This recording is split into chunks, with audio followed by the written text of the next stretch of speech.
don't do that to me. Sabi ko, nandito ako nagtatrabaho, pero wala ako kahit sino na sinaktan sa inyo. Kaya wag mo kong gaganyanin.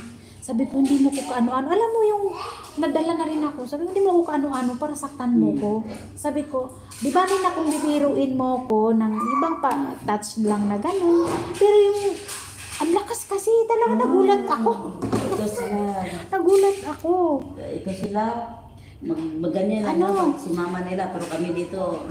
Ginaya niya si Tem na bigla na lang nananapak. Ay, si Tem, hinatak ko talaga yun dyan sa laruan, no? Tapos nakita ko yung mama niya na humaging doon sa bintana. Paano ba naman? Naglalaro yung mga bata, naglaro-laro.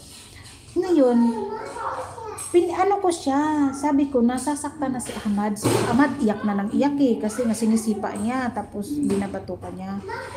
Kinuha ko si Ahmad, iniyakap ko, kasi nga, sinasaktan niya. Sabi ko, tama na. Ngayon, sige pa rin siya. Ako ang pinalo. Ay, hawak ko talaga yung kamay niyang gano'n, no? Tapos, dinuro ko talaga yung mukha niya. Sabi ko,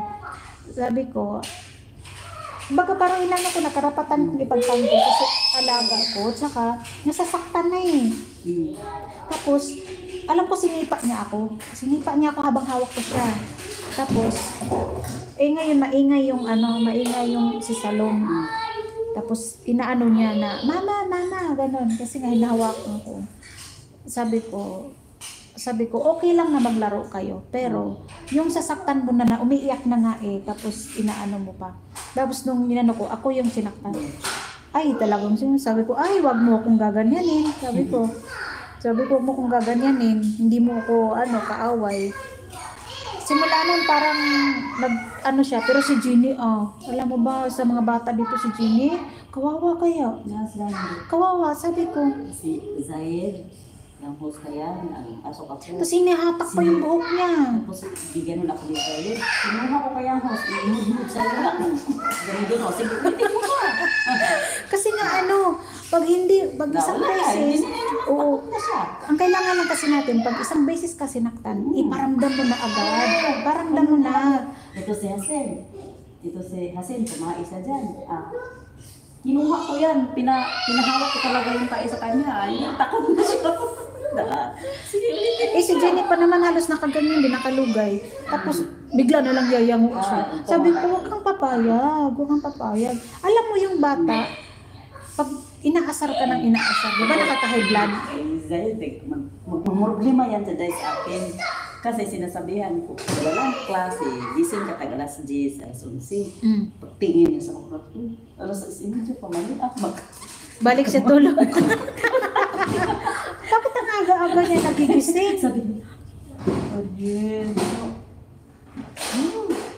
sabi ko, ang aga mo nagising, bakit? Hindi siya, tinignan niya dyan sa siya. Ariel, may na daw, umaga na daw, tapos ang kain. Ang lakas naman ng niya, lakas ng... Kasi wala kasi manood ng TV. Mga ganun ang naisip. Hindi sila kasi makapanood ng TV. Yung strong ang nila. Ang bata kasi, pag palagi na nanonood sa TV, kung anong oras, patay talaga, di ba? Parang oras ng gising. Parang masanay sila. Tapos, magising yan minsan. Magising yan taga-alas sa pagkita. Hindi mo yan magising. Nagtatago yan. Bakit? Takot yan sa akin. Kasi yung sinasabi ko talaga, tinitignan na yung oras. Tapos ako na lang matawa lang ako. Ariel. Tapos gising ka din ng maaga? Magising ako ng maaga. Magising ako maaga kasi ako dun sa... Ang tulog ko talaga dito na kasi. Alas 8:30, tulog na kami dito. Susoy, ang alas 8:30 doon, wala pang ginagawa, hindi pa ako nakapagluto ng dinner nila.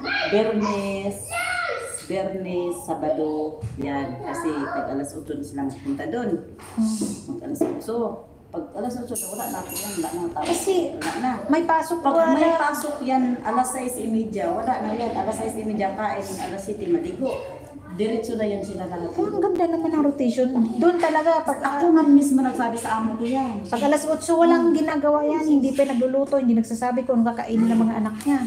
Tapos itong mga bata, magising kasi matulog ba si Asen, nagising siya ng umaga. Hindi yan siya makatulog, tulad na ngayon.